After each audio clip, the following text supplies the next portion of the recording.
We are here at FanFest.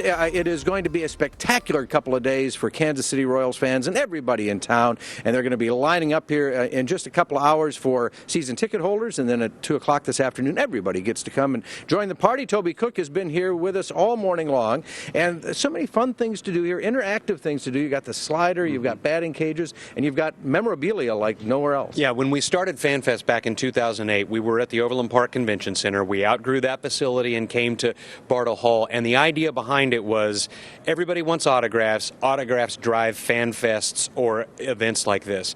But you need something to do in between. Right. And so the kids have places to play. This slide that we put in a year ago was very exciting for them.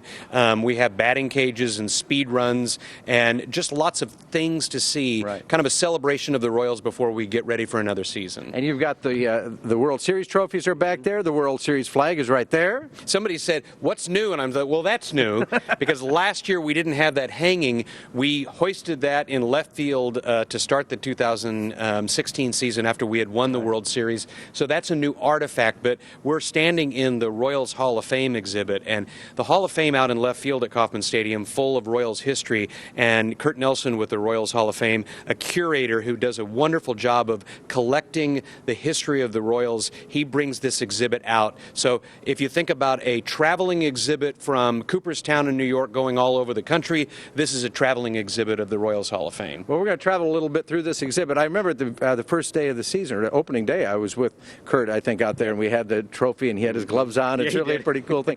The history of the Royals is such a wonderful family history, and you've got the wall here. The wall is important because it grew exponentially since 2014. Mm-hmm. We had the history of the Royals from 1969 when Ewing Kauffman was awarded the franchise right up through the playoff years in the late 70s, the World Series championship in 1985, and then it got a little quiet. From 1985 for a long time, just Joel, a little quiet, as you know. And then we started winning again in 2013 and added these new panels the last couple of years to reflect going to the postseason and then finally the World Series. So I like this timeline a whole lot better than even a couple of years ago. It's pretty good. And, of course, there is this wonderful tribute.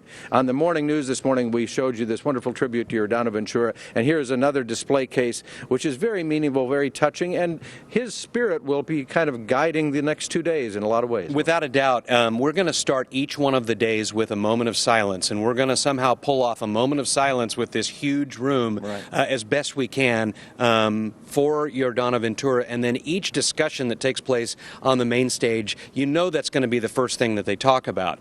But if you're in the Hall of Fame exhibit here, you can see things that go back to his very early days with the Royals, including pitching for the World Team in the All-Star Game in 2012, and memories of him pitching in Game 6 of the World Series in 2014, his complete games. He was the ace, and we're going to remember him over the next 2 days in a big way. It is really a beautiful way to remember him. I'm just a fan, but I'll tell you, it was fun to watch him, and I've got a feeling he would say, remember me, but have some fun at FanFest as well. Thank you, Toby. It's always good to see you. Good to see you. We'll send it back to you.